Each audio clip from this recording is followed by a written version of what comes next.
बाजार की तरफ रुख करें उससे पहले विदेशी बाजार की एक बार झलक देख लेते हैं। लगातार 3 ट्रेडिंग सेशंस अमेरिकी बाजार में गिरावट है और ये सिचुएशन बनती अमूमन हम देखते भी हैं, क्योंकि जब साल का अंत होता है, आखिरी 12-13 सेशंस जब बचे हैं तो कह सकते हैं कि वेकेशन मोड में बाजार आ जाता है, ट्रिगर्स की कमी होती है।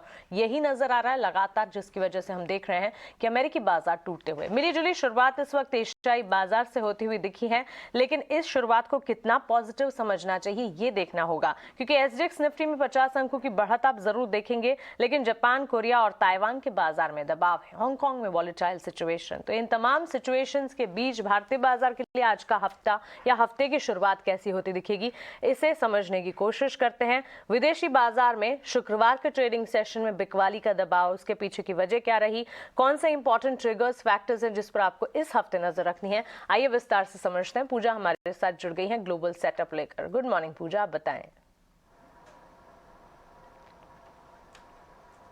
Good morning Mansi. और जैसा कि आपने कहा कि कोई ट्रिगर नहीं है फिलहाल बाजार में, इस वजह से काफ़ी मिला जुला सा रुझान विदेशी बाजारों से देखने को मिल रहा है और जो पुराने ट्रिगर्स हैं उसी पे बाजार रिएक्ट करते हुए नज़र आ रहे हैं अभी भी। अगर अमेरिकी बाज़ारों में देखें तो लगातार तीसरा दिन था जब अमेरिकी बाज़ार अभी भी फेड ऑफिशियल्स के कमेंट पर रिएक्ट कर रहे हैं और मंदी का डर है जो कि इस वक्त दुनिया भर में हावी है और ग्लोबल सेंट्रल बैंकों के जो बयान निकल कर आ रहे हैं उसी पर बाजार इस वक्त रिएक्ट करते हुए नजर आ रहे हैं।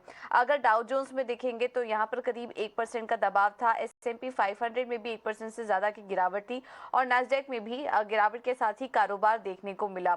पिछले पूरे हफ्ते अगर देखेंगे तो S&P 500, डाउ, नैस्डैक सभी में करीब 2% से ज्यादा की गिरावट देखने को मिली है। अब यहाँ पर एक ही ट्रिगर है इस वक्त जिस पर की बाजार रिएक्ट कर रहे हैं, वो ये है कि फेड के फैसले के बाद लगातार जो दबाव है वो जारी है और अब जिस तरह से बयान आ रहे हैं ऑफिशियल्स के, हॉकिश बयान है, मंदी का डर है, उससे बाजार में हम देख रहे हैं दबाव बना हुआ है। और इस बीच फेड की तरफ से ब्याज दरों में अब ये भी संकेत आ रहे हैं कि 5.1% तक बढ़ोतरी जारी रहने का अनुमान है। अनुमान पहले 5% का था, अब उसको भी बढ़ा दिया है। और इस बीच फेड प्रेसिडेंट जॉन विलियम्स ने भी कहीं ना कहीं ये संकेत दिए हैं कि 2023 में ब्याज दरों में अनुमान से ज़्यादा बढ़त देखने को मिल सकती है। तो ये जो कुछ बयान आ रहे हैं ना कि सिर्फ फेड की तरफ से बल्कि ईसीबी, स्विस बैंक, बीओई, जिस तरीके के बयान यहाँ पर देखने को मिल रहे हैं उस पर बाजार रिएक्ट कर रहे हैं। यूरोप के बाजारों में भी देखेंगे तो ऐसा ही कुछ दबाव हावी रहा और वहाँ पर कमज़ोर रिटेल बिक्री के आंकड़े भी आए, जिसके चलते हमने बाजार में दबाव देखा। अन्य संकेतों पर बात करें तो बॉन्ड मार्केट और कमोडिटी मार्केट कुछ स्टेबल ही हैं। यूएस 10 ईयर बॉन्ड यील्ड्स अगर देखेंगे तो वो 3.5, 3.4 इसी रेंज में कारोबार कर रहे हैं। डॉलर इंडेक्स भी 104, 103 के पास कारोबार कर रहा है। सोने में हमने देखा हल्की रिकवरी जरूर थी, लेकिन पिछले 4 हफ्तों में सबसे खराब प्रदर्शन रहा सोने का। और यहाँ पर भी जिस तरीके से यील्ड्स में और डॉलर इंडेक्स में ज़्यादा कुछ एक्शन नहीं है, तो सोने में भी हम एक दायरे में ही कारोबार इस वक्त होता हुआ दिखाई दे रहे हैं। कच्चे तेल पर नजर डालें तो यहाँ पर मंदी का डर हावी है और अब हमने देखा कि $80 के नीचे फिसलते हुए कच्चा तेल का लेवल दिखाई दिया है। तो ओवरऑल बात करें इस वक्त एशियाई बाजारों की जो शुरुआत आपने बताई ठीक ठाक ही है, तो काफी मिले जुले से क्यूज मिल रहे हैं आज भारतीय बाजारों के लिए। जरूरी पूजा, आपका शुक्रिया हमारे साथ जुड़ने के लिए और सारे के सारे संकेत विदेशी बाजार के हमारे बीच रखने के लिए। मिले जुले संकेत अमेरिकी बाजार से कमजोरी और भारतीय बाजार ने इस कमजोरी को लगातार भाप भी लिया है और इसीलिए हम स्टॉक स्पेसिफिक मूव जरूर देख रहे हैं, लेकिन इंडेक्स स्पेसिफिक कंसर्न्स भारतीय बाजार के लिए भी बनती हुई। आइए आगे बढ़ते हैं, एफआईएस डीआईएस का एक्शन आपके सामने रखते हैं। एफआईएस की तरफ से भी बिकवाली के आंकड़े और इस वक्त एक बड़ा बिकवाली का आंकड़ा एफआईएस की तरफ से कैश मार्केट में आया, जो कि शॉकिंग सरप्राइज है। 1975 करोड़ की बिकवाली एफआईएस के गए हैं शुक्रवार के सेशन में कैश मार्केट में।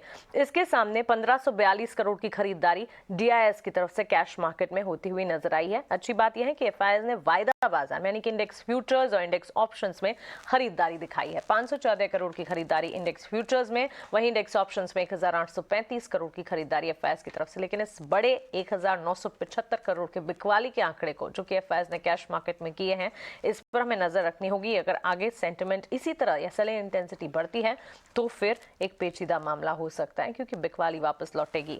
आगे बढ़ते हैं, हमारे साथ मार्केट एक्सपर्ट को जोड़ते हैं, उनसे समझते हैं कि सारे के सारे संकेत जो नजर आ रहे हैं इन्हें ध्यान में रखते हुए ये पूरा हफ्ता कैसा दिख सकता है, आज का सेशन कैसा दिख सकता है, आज नजर कहां पर होनी चाहिए। हमारे साथ रेलिगेयर के अजीत मिश्रा जुड़ गए हैं। अजीत, स्वागत है आपका 18 आवर्स स्वदेश पर। भारतीय बाजार शुक्रवार के सेशन में हमने देखा लगातार दूसरा ट्रेडिंग सेशन जब भारी कमजोरी दिखी और 18,300 का जो एक मेजर सपोर्ट था वो जब इंडेक्स ने तोड़ा, उसके ठीक बाद कमजोरी जो है वन साइड हावी होते हुए दिखी। क्या लगता है आज के ट्रेडिंग सेशन में, क्योंकि एसजीएक्स निफ्टी ऑलमोस्ट 18,370 के लेवल्स इंडिकेट कर रहा है, लेकिन वॉलेटाइल सिचुएशन है, भारतीय बाजार आज कौन से लेवल्स आपके हिसाब से अहम रहेंगे? Good morning Mansi. तो मानसी, बिल्कुल आपने सही कहा कि देखिए लास्ट ट्रेडिंग सेशन में 18,300 का लेवल था, इंपॉर्टेंट लेवल, वो ब्रेक हुआ। दूसरा हफ्ता लगातार जहां पे कि हमने मार्केट में प्रॉफिट टेकिंग देखी, बट इम्पोर्टेंट ये हफ्ता इसके लिए रहा प्रॉफिट टेकिंग में, बिकॉज मानसी जो अभी तक मार्केट को ब्रीदर दे रहा था, रिस्पाइट दे रहा था ऑन एवरीडे बैंकिंग, वो भी नेगेटिव टोन के साथ बंद हुआ। लास्ट वीक में हमने वहां पे भी देखा प्रॉफिट टेकिंग आते हुए। तो अब थोड़ा सा मानसी लग रहा है कि ये प्रॉफिट टेकिंग थोड़ा एक्सटेंड हो सकती है, कंसिडरिंग कि 18,300 का लेवल ब्रेक हो चुका है, बैंकिंग में प्रॉफिट टेकिंग आ रही है। तो 18,100 का जो लेवल है ये अब नेक्स्ट सपोर्ट की तरह करेगा, क्रूशियल सपोर्ट की तरह करेगा मार्केट में। और वहीं पे एक रिबाउंड केस में 18,350 से लेकर 480 का जोन, तो ये रेजिस्टेंस की तरह। तो आपको अभी फॉर शॉर्ट टर्म आपको सेल ऑन राइज अपॉर्चुनिटी देखनी है when it comes to the index.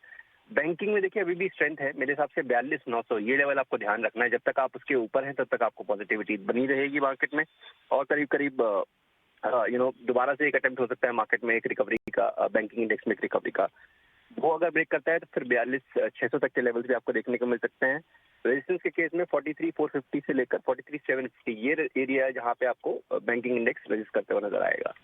ठीक है, तो 42,200 के लेवल्स को जब तक बैंक निफ्टी टिका कर रखता है तब तक स्ट्रेंथ बिल्टअप होती हुई नजर आ सकती है, ऐसी संभावना है। 42,600 तक के लेवल्स भी हैं जो कि दिख सकते हैं, लेकिन निफ्टी में कमजोरी जो है वो हावी होती हुई नजर आ रही है। और इस कमजोरी को ध्यान में रखते हुए एक्सपर्ट्स का भी यही मानना है कि सेल ऑन राइज यानी कि तेजी पर बिकवाली का नजरिया आपको अपनाकर चलना चाहिए। अजीत, फिर ऐसे में कौन से स्टॉक्स हैं, कौन से सेक्टर्स हैं आपके रेडार पर?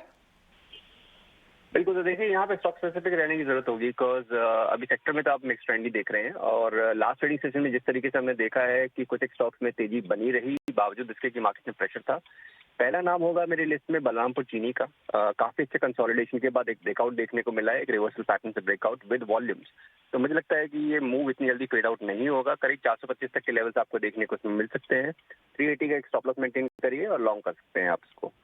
दूसरा रिकमेंडेशन कैनफिन होम पे होगा। यहाँ पे आपने एक फ्रेश ब्रेकडाउन देखा है, एक रिकवरी का फेस था, बट जिस तरीके से लास्ट ट्रेडिंग सेशन में इसमें एक ब्रेकडाउन आया है, तो इंडिकेशन ये है कि यहाँ प्रेशर बढ़ सकता है आने वाले दिनों में। करीब 500 तक के लेवल्स आपको देखने को मिल सकते हैं। 540 के स्टॉप लॉस के साथ यहाँ पे आप शॉर्ट पोजीशन बना सकते हैं।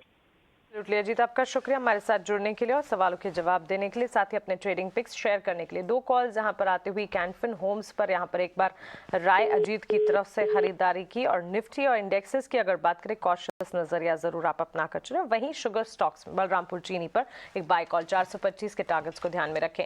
लेकिन आइए इक्विटी मार्केट्स का हाल जहां हम जान रहे हैं।